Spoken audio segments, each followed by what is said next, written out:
Welcome to Fewer Things Better.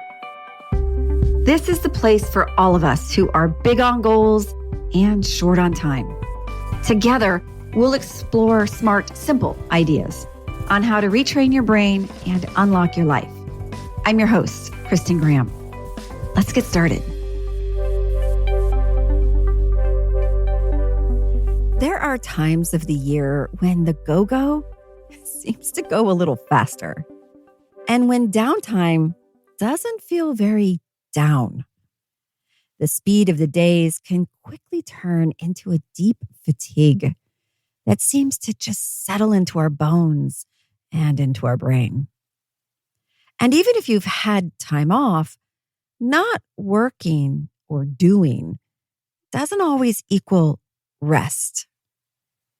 Think of the last time you had a day where you felt rested during that day and then after it. Most of the time, anytime we have off from regular activities often involves a series of crammed in errands, socializing, chores, appointments, etc. And all that doing carries a cognitive and a physical cost. And that was my experience just this past week. There's a great quote that says, "If you do not pick a day to rest, your body will pick one for you." I had just gotten back from a business trip that was only a week after I moved into a new house. Oh, and also celebrated a holiday by having some family in town. The day after I got back from my travels, I started feeling sick. It didn't turn into anything major, but it hung around all week and just added to the fatigue I already felt.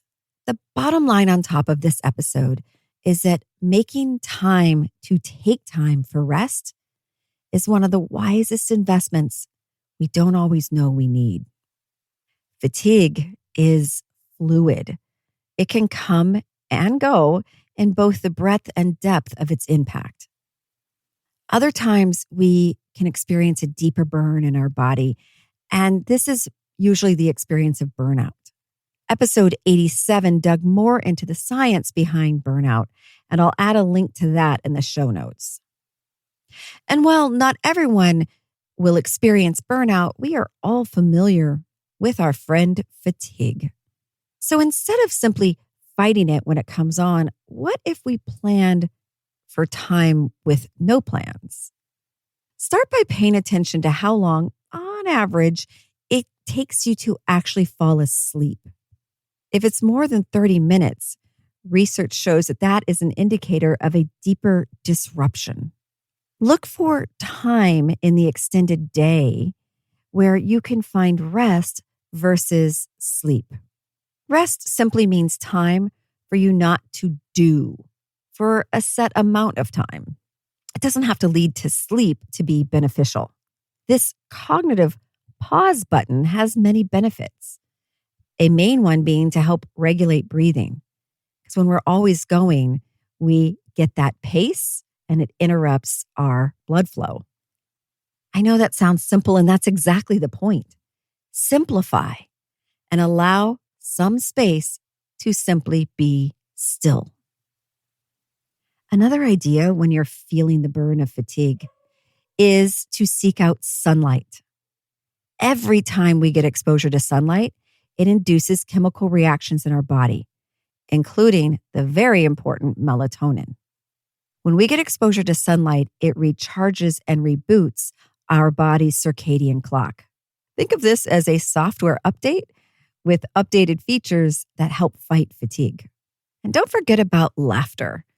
As we've been told, it is the best medicine. Laughter physically increases our brain's production of endorphins, which are those feel-good neurochemicals that help reduce stress. And when we're laughing, we're also increasing our intake of that oxygen-rich air and improving our blood flow. Endorphins also come from feelings of comfort. So make sure when you are taking time to make space, find a place that brings you physical and emotional comfort. Look for music and people and pets. Reach for anything on the menu of your happy things. And part of comfort includes minimizing the things that interfere with our neurochemicals, specifically things like social media, alcohol, nicotine, and caffeine.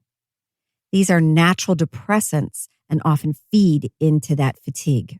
So for today, this is just a quick reminder to focus on the simplicity behind fewer things better and start simply by embracing the idea of fewer. Do less, my friends, especially right now. And I hope that in return, you get back a little bit more of you. Thanks for listening. You can find a lot more like this by following me on LinkedIn or going to unlockthebrain.com and joining the mailing list. And if you found value in this podcast, please take a moment to rate or comment. Thanks so much. And now let's go do fewer things better.